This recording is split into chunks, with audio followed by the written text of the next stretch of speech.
Good evening and thanks for joining us tonight. I'm Sophie Erber. California's Attorney General Xavier Becerra could become the next Secretary of Health and Human Services. But first, he must clear a Senate confirmation hearing. Alexandra Limon reports now in our top story at 5.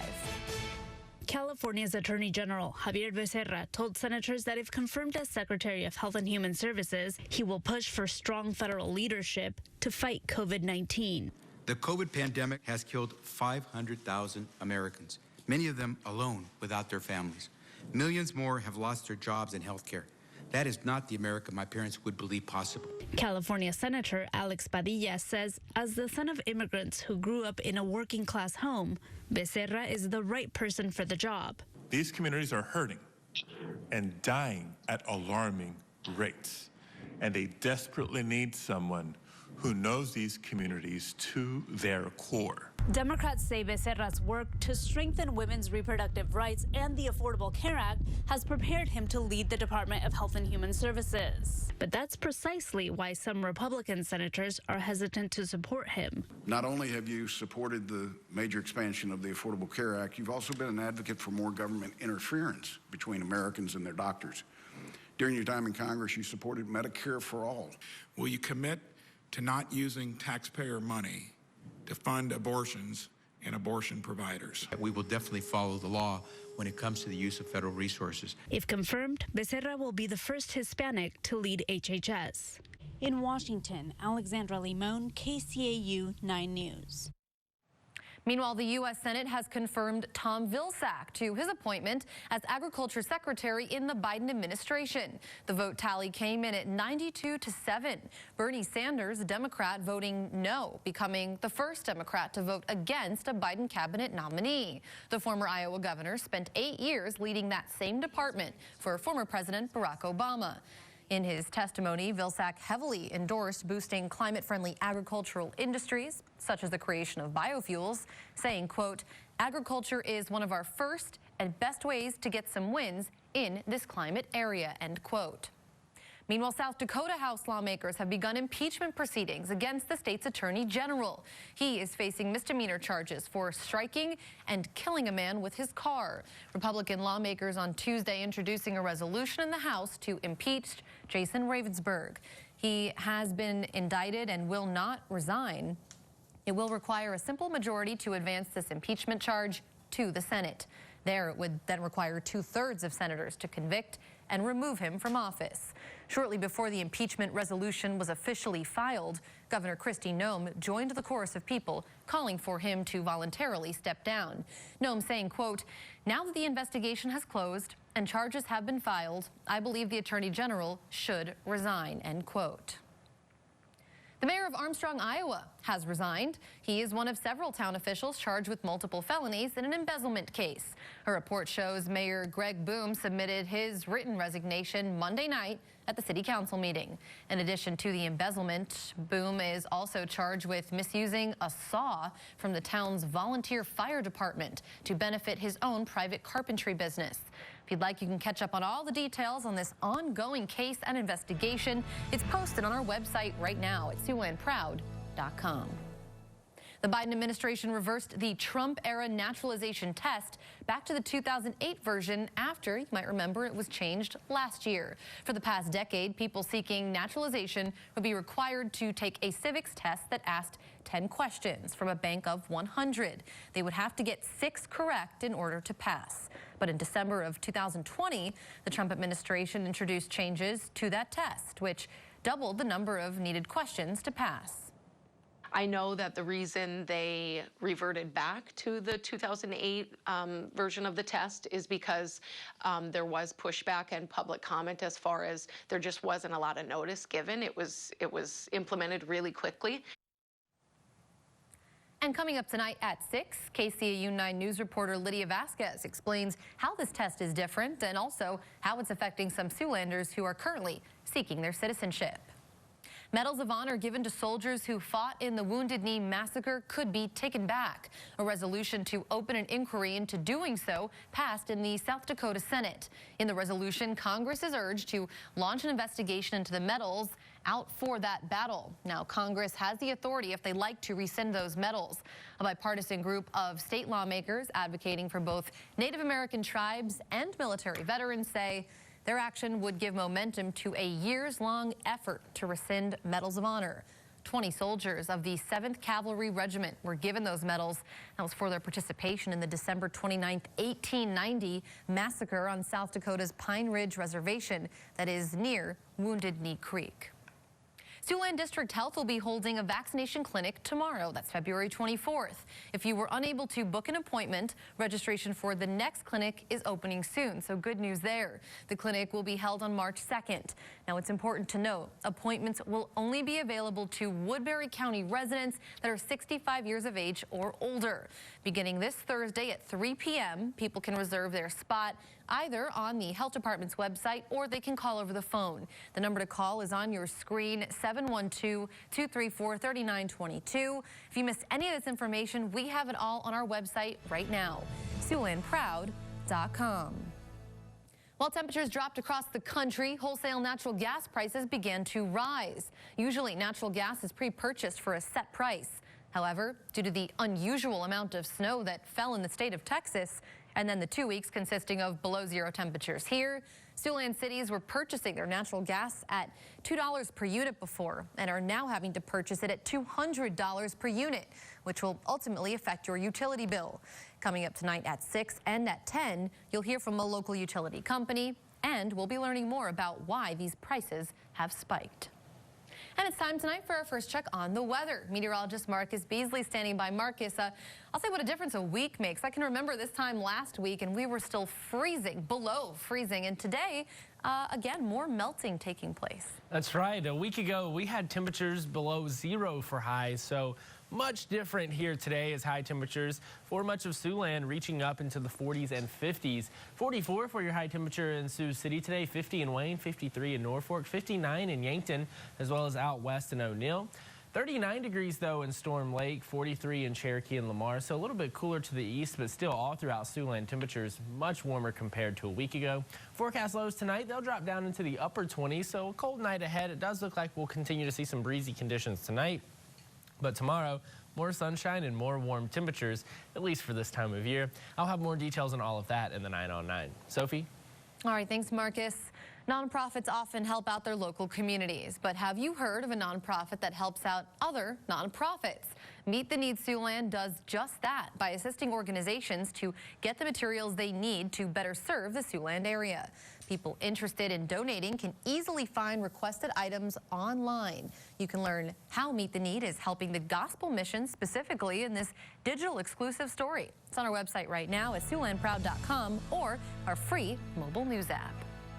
Agricultural groups and anti-hunger organizations tonight pushing the Biden administration to continue a program launched by former President Donald Trump. The Trump program spent $6 billion to prevent farmers from plowing under food and instead provide it to millions of Americans left reeling by the coronavirus pandemic. The U.S. Department of Agriculture began the Farmers to Families Food Box program back in April of 2020.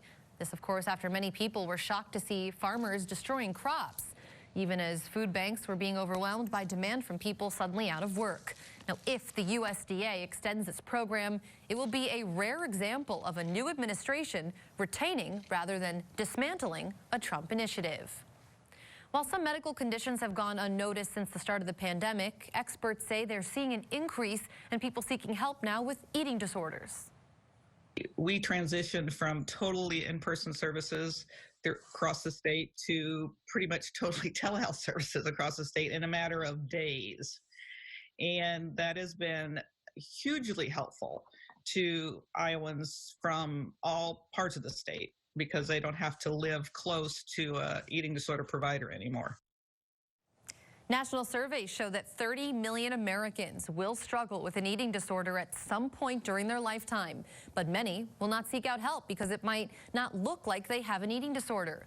The Iowa Eating Disorder Coalition says it is time to look past physical appearance and look at the symptoms instead. After a storm rescue shelter took in a needy puppy, they ended up getting a little more than they bargained for in the beginning. We'll explain what makes this pooch so rare coming up. And again today we had above average temperatures. It looks like those 40-degree temperatures will continue throughout much of the week. And to go along with that, plenty of sunshine. Details on that after the break. You're watching KCAU 9 News with Sophie Erber and meteorologist Marcus Beasley. This is KCAU 9 News at 5. But notice we'll warm back up pretty quickly again. 37 on Tuesday, 43 Wednesday, 48 Thursday. Really not a whole lot going on in the weather world here in Siouxland for the next 9 days or so. There might be a storm system, a very quick moving storm system Saturday and into Sunday that's beginning to show up on the models, but there's not enough evidence there for me to have the confidence to put it on the 9 on 9. So I will continue to watch that. That is something to watch, but I'm not really too worried about it right now. And here's a picture sent to us from Lewis Drug in Hull, Iowa, of an ice sculpture. That's not your normal snowman. That's a snowman made out of ice. So interesting take on the wintertime tradition. He's an Iceman. I like it. It's cool. It has the swimming goggles, which is, I think that's what that is anyway. It's a very interesting use of swimming goggles to put on an Iceman. If you have any photos to send us of the weather going on outside, go to SiouxlandProud.com.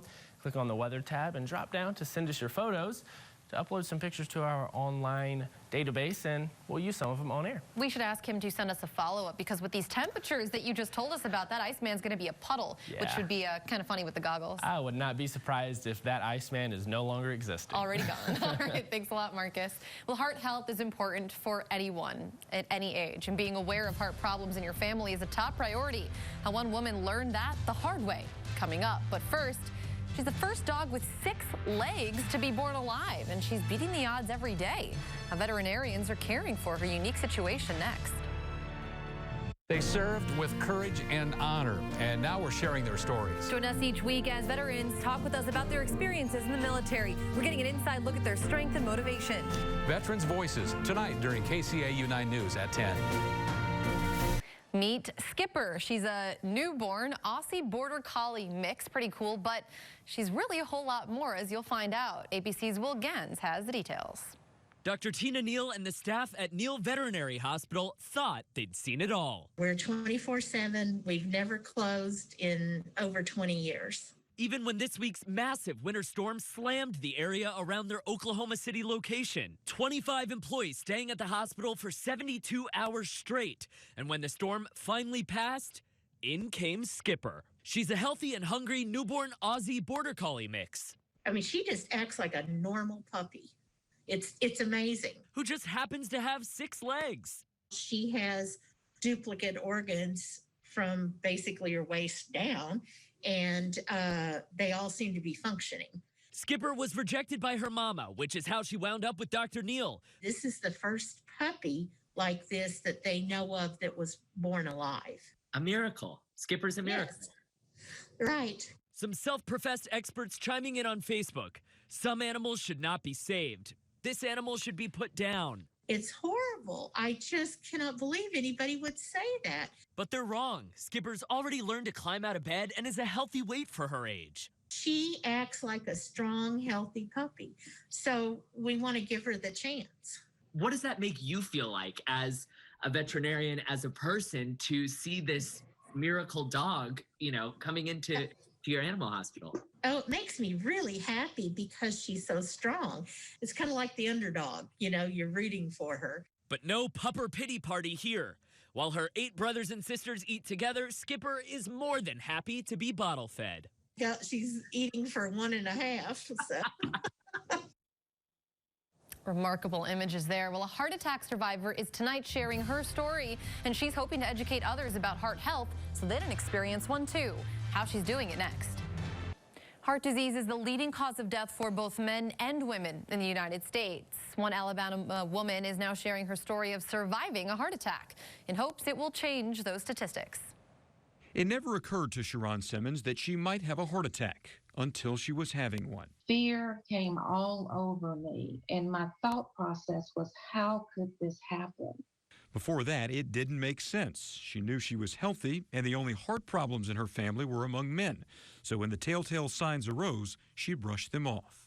I actually ignored those symptoms myself, feeling tired, having a nudge in my chest, knowing full well that something was wrong. But because I had so much going on at work, I thought I'll check it later. But in 2010, a heart attack happened, followed by another a week later. That one nearly claimed her life. I actually died from the second heart attack. And thank God he allowed the doctors to revive me back to life. Simmons ultimately needed bypass surgery and a heart transplant. It took about 1.5 years to recover. I am just so grateful that God allowed me to come back. Now she has a new outlook. I live life to the fullest. And a new goal. And so my mission now today is to educate women on heart disease. She shares her story in a book published in 2016. She also speaks about it for Women Heart, a coalition for women with heart disease. Now, Simmons says she emphasizes the importance of exercising and checking the little things like your cholesterol levels and blood sugar. And if you're not feeling well, she says it is important to actually see your doctor. Let's take a live look outside right now on this beautiful night. Marcus returns with one more check on our forecast. Don't go away. Before we wrap up here at 5 today, let's check in now with Tim for what's coming up at 6. Hi, Tim. Hey, what a day it has been, Sophie. Beautiful outside. Of course, that's something everybody's been looking forward to, I think. Elsewhere, as you mentioned earlier today, South Dakota's Attorney General Jason Ravnsborg is facing growing pressure tonight to resign, I should say. In fact, the South Dakota House of Representatives have said that it will pursue impeachment if he doesn't step aside. The latest on that story upcoming at 6.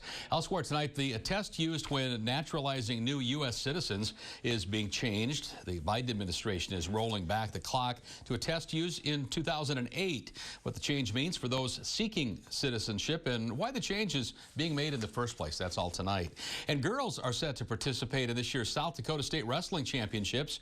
We'll preview what's on the docket. Both record-breaking and history-making as 88 girls will go for titles out in Rapid City this weekend. South Dakota, the only Siouxland state officially sanctioning girls wrestling. Sophie?